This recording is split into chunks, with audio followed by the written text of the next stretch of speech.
তোমরা একটা এসে অ্যান্সার করার সময় সব লিখতেছো, তাও নাম্বার ভালো আসতেছে না কেন?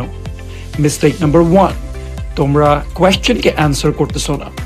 মিস্টেক নাম্বার 2, তোমরা নিজেদের ওপিনিয়ন শেয়ার করতেছো না তোমাদের অ্যান্সারে। মিস্টেক নাম্বার 3, তোমাদের অ্যান্সারের কোনো স্ট্রাকচার নাই। এখন এগুলো তো ফিক্স করতে হবে, এগুলো ফিক্স না করলে তো নাম্বার ভালো আসবে না। Let's fix them.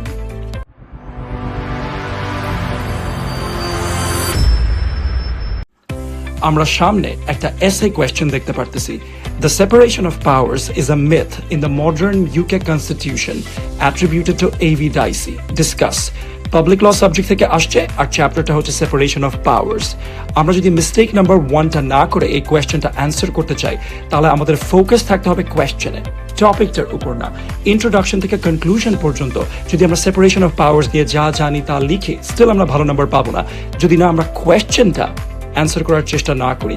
আমরা লেফট সাইডে দেখতে পারতেছি একটা স্টুডেন্ট এই কোয়েশ্চেনটা অ্যান্সার করার সময় ইন্ট্রোডাকশনে শুধুমাত্র ফোকাস করছে সেপারেশন অফ পাওয়ার্স নিয়ে, ও যা জানে তা লিখাতে। আর রাইট সাইডে আমরা দেখতে পারতেছি আরেকটা স্টুডেন্ট ইন্ট্রোডাকশনটাতে ফোকাস করছে কোয়েশ্চেনটাতে কি জিজ্ঞেস করছে সেটা এক্সপ্লেইন করাতে। সেকেন্ড যেই ইন্ট্রোডাকশনটা আমরা এখানে দেখতে পারতেছি রাইট সাইডে, এইটা হচ্ছে রাইট ওয়ে, কারণ কোয়েশ্চেনটাতে ফোকাস করতেছে, টপিকটাতে না।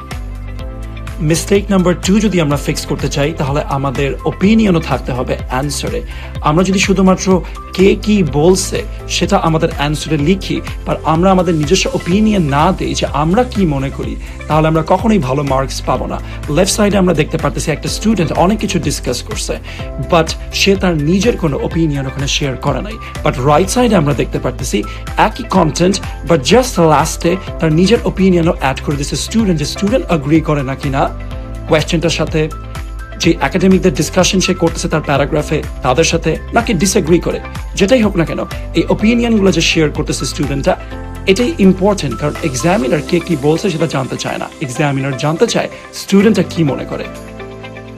মিস্টেক নাম্বার 3 যদি আমরা ফিক্স করতে চাই, তাহলে আমাদের অ্যান্সারের একটা স্ট্রাকচার থাকতে হবে। আমরা যেই ইস্যু বা ম্যাটার নিয়ে ডিসকাস করি না কেন, একটা স্ট্রাকচার মেনটেন করে সেটা করতে হবে। আমরা লেফট সাইডে দেখতে পারতেছি একটা স্টুডেন্ট ডিসকাস করতে চাচ্ছে ওর অ্যান্সারে ওয়াজ A.V. Dicey রং।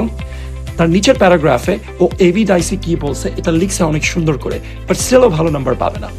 রাইট সাইডের স্টুডেন্টটা একই কোয়েশ্চেন, একই পার্ট ডিসকাস করতে চাচ্ছে, ওয়াজ A.V. Dicey রং। এখানে স্টুডেন্টটা শুধুমাত্র A.V. Dicey কি বলছে সেটা নিয়েই লিখে নাই। A.V. Dicey কে যারা ক্রিটিসিজম করছে, কন্ট্রাস্টিং আর্গুমেন্ট সেগুলো প্রেজেন্ট করছে, সেগুলোও লিখছে।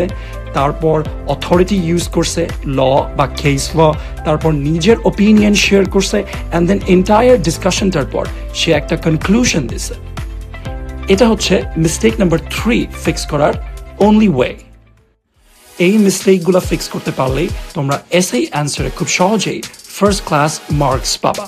এগুলো ছাড়াও আরো অনেক অ্যাডভান্স টেকনিক আছে যেগুলা আমাদেরকে এসএতে আরো ভালো মার্কস পেতে হেল্প করবে।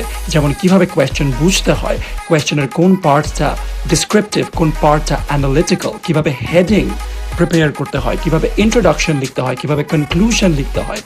এগুলো যদি আমরা সব শিখে ফেলতে পারি, তাহলে কোনোই চান্স নাই যে এসএ অ্যান্সারে কম মার্কস আসবে। So why wait? Join our classes.